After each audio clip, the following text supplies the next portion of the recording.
Donc, même dans l'avion, les gens discutent la place. Hey, maman, même si c'est dans la suite, je vais qu'entrer. Et puis, la gosse se raconte partout qu'elle est handicapée. On la regarde. C'est comme ça là que vous appelez l'handicap sur vous ou bien c'est comment? Écoutez vous-même. Je suis handicapée, mais ça se voit pas. Un jour, je voyageais pour le Cameroun, France-Cameroun. Et du coup, moi, quand je voyage, il faut savoir qu'avec la drépanocytose en altitude, en fait, c'est très compliqué parce qu'en altitude, on a beaucoup moins d'oxygène. Et bah, il y a des choses à mettre en place pour le drépanocytaire avant de prendre l'avion. Moi, dans l'avion, je marche beaucoup. Donc, je m'assois toujours côté couloir pour ne pas embêter les gens parce que moi, j'aime pas gêner. J'aime pas m'asseoir côté hublot parce que déjà, j'ai le mal des airs. Le jour du voyage arrive, je trouve cette dame assise sur mon siège et je lui dis gentiment, Madame, excusez-moi, vous êtes sur ma place. Et elle me dit, bah non, je suis arrivée là la première, c'est ma place et tout, etc. Je regarde mon application, je vois que c'est mon siège. Je lui dis, Madame, excusez-moi, est-ce que je peux voir votre billet? Bon, gentiment, elle me donne son billet. Je regarde et puis effectivement on se rend compte que là où elle est assise dans le côté couloir c'est mon siège et elle est plus au milieu. Elle me dit oui mais je suis handicapée. Après c'est vrai par contre qu'elle avait son pied droit qui était bandé, qui était gonflé, elle avait aussi une béquille et tout. Je lui dis madame je comprends hein, sincèrement et je suis désolée. Cependant il se trouve que moi aussi je suis handicapée et je peux absolument pas m'asseoir au milieu. C'est la raison pour laquelle j'ai payé pour avoir ce siège. Parce que ce n'est pas un siège qui m'a été attribué aléatoirement. J'ai payé cette place. C'est un surplus que j'ai payé.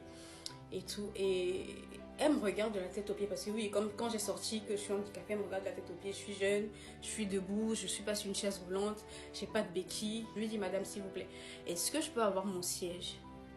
C'est là alors que la partie commence. Elle pète un plomb. Et elle ne croyait pas quand je lui disais que que je suis handicapée aussi.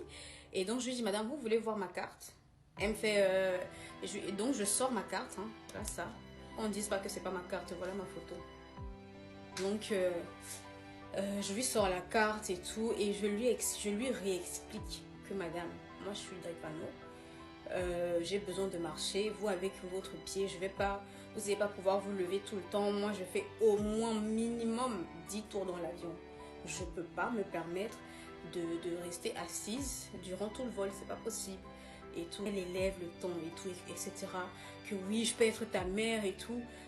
Non, en fait, parce que moi, ma mère, du fait qu'elle sache que je suis drépa, ma mère même m'aurait laissé automatiquement la place côté couloir.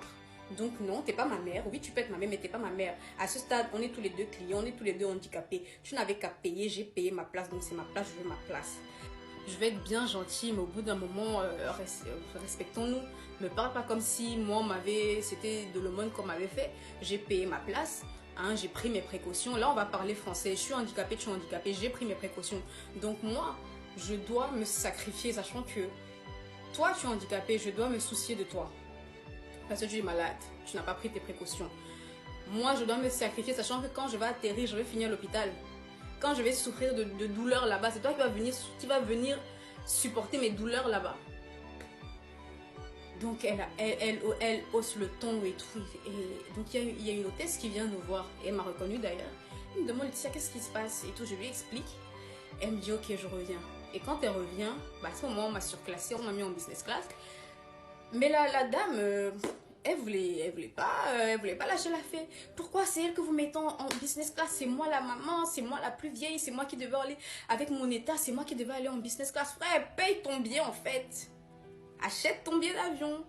Et tout. Et donc l'hôtesse de l'air lui dit clairement, madame, c'est de la mauvaise foi. Vous vouliez cette place, on vous l'a laissé cette place.